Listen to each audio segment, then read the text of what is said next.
So maybe you're new to safety and you don't really know where to start.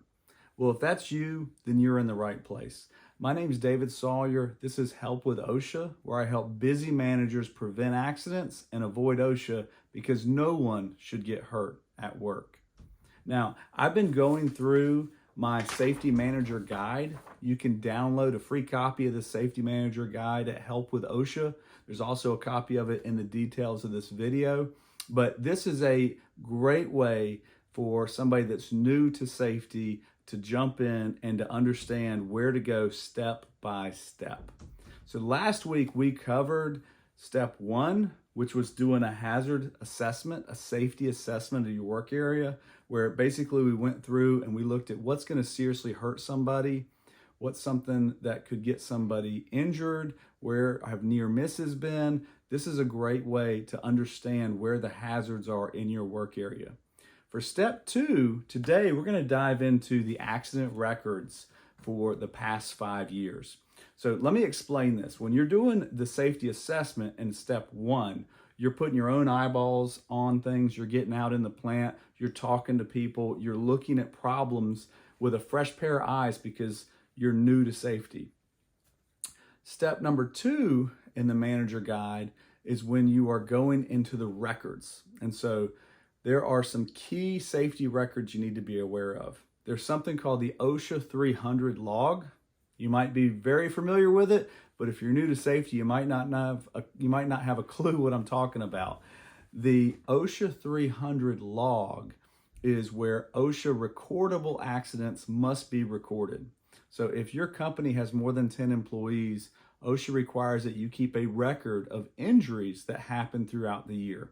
These are kept in chronological order, so hopefully you don't have very many or 0, but if you have 3 injuries, they're going to be documented: who got hurt, where they got hurt, how many days were they restricted by the doctor. This will have key information about those accidents. So that log should be in place for every year. Now, you're only required to keep the past 5 years, but the year that we're in now, as I'm recording this video, it's 2024.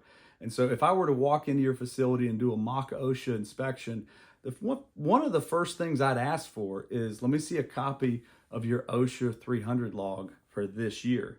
And what you don't want to have happen is for you to go, oh, well, the year's not over yet, so we haven't done it. Because you're supposed to keep up with this throughout the year. And so we want to see that you have this year's log current and up to date with accidents that have happened. If there's no accidents, your log will just be blank. From there, after, let's take last year, for instance. If I have a log of accidents that happened last year, at the end of the year, I have to do a summary. It's called a 300A summary, which is a form that gives me the basics of how many hours were worked that year, how many employees we had on site, and how many accidents we had. And so this 300-day summary is required along with the log to be kept for 5 years.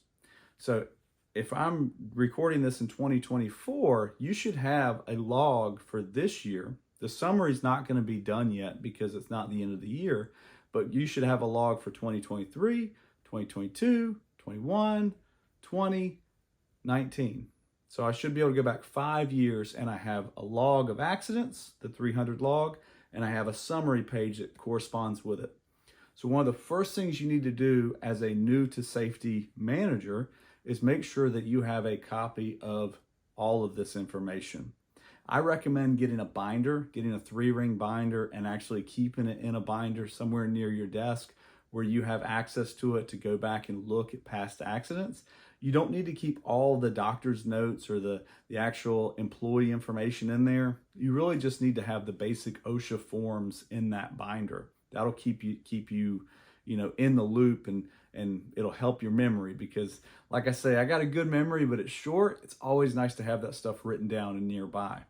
Now, with that in mind, let's say, we skip ahead 2 years and we're in 2026. Well, what happens to that information we had from 2019? Do we just trash it? No, we make sure every year we scan in these logs electronically so that we have copies of them digitally. So that's the other half of it. You want to have the hard copies, but as you're doing this, make sure you have a good system to organize the digital copies so you have them if you need them. If you ever have a compliance audit, they're going to want to see this information, and they'll probably want to see it electronically so you can send it to them and email them copies, PDF copies of it. So just to kind of peel this open and talk about it, you're going to have 5 years of records. You're going to have OSHA 300 logs and 300A summaries. And then the other piece of it is making sure that you have the correct labor law posters up on the wall. So you're required to have labor law posters that talk about minimum wage, that talk about different laws in the state that you're in, as well as federal laws. And you can download copies of this on the OSHA website for free. There's lots of companies that will sell you nice, big, pretty posters. The bottom line is you need to make sure these are up to date. If you have posters hanging on the wall from 2013, that's not going to do it. You want to make sure your posters are up to date with the freshest information. So as step 2 of the manager guide, you want to make sure that you're digging through the accident records. So we talked about the OSHA records. We talked about making sure we got a good poster on the wall. The third piece of this, the third step of this, is making sure that you're looking at other information. Now, what do I mean by other information? I mean, there's going to be a lot of near misses and accidents that never get reported. They never get reported.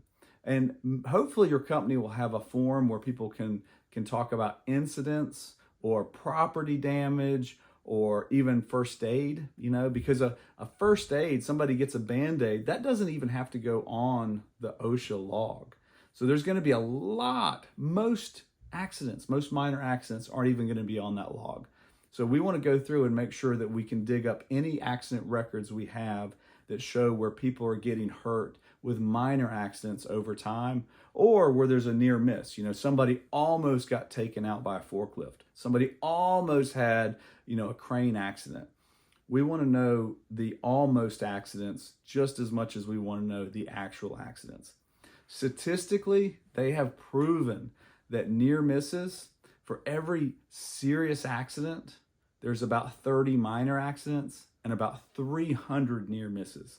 So if we spot an area of the plant where people are constantly slipping or tripping or falling, or we have a lot of accidents that people are lifting and getting back strain, it's just a matter of time before those minor accidents turn into major ones. So that helps us kind of understand where we need to focus our energy as a safety manager with training and resources to make sure nobody gets hurt at work.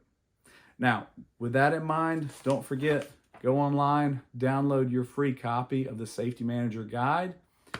Until we talk again, do what you can to keep everybody at your work safe, because no one should get hurt at work.